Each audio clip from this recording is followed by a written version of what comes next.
Selon la protection civile haïtienne, le bilan préliminaire lundi après-midi faisait état de 1419 personnes mortes et plus de 6000 blessés dans le séisme qui a frappé 3 régions du pays, le sud, l'ENIP et le sud-ouest.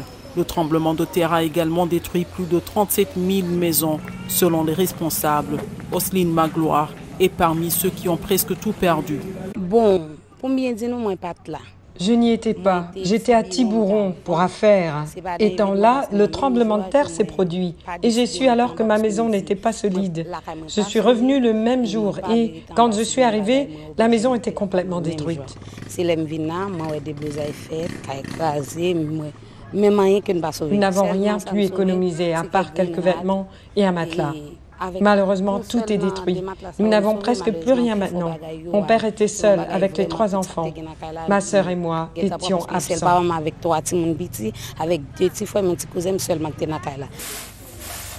La plupart des victimes de ce séisme sont des enfants.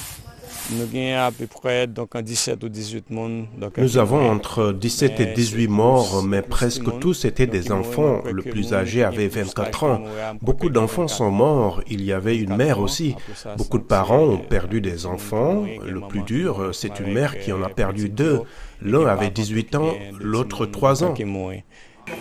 Selon le Centre américain des ouragans, Haïti et la République dominicaine pourraient s'attendre à 5 à 10 pouces de pluie dans les régions du sud déjà touchées par le tremblement de terre.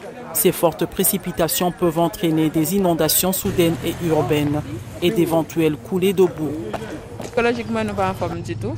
Psychologiquement, on ne va pas bien. Et dans le sud, on n'a pas l'habitude de vivre ce genre de choses, les tremblements de terre. C'est la première fois pour moi et pour les autres aussi. Quand c'est arrivé dans le département de l'Ouest, nous n'avons pas été touchés, mais maintenant c'est dur. Il y a une augmentation de l'hypertension chez plusieurs personnes. Tout est dû au tremblement de terre. Et c'est dû au séisme. Haïti, qui se remet encore d'une secousse massive de 2010 qui a dévasté la capitale Port-au-Prince et fait plus de 200 000 morts, était déjà sous le choc de l'assassinat de son président le mois dernier.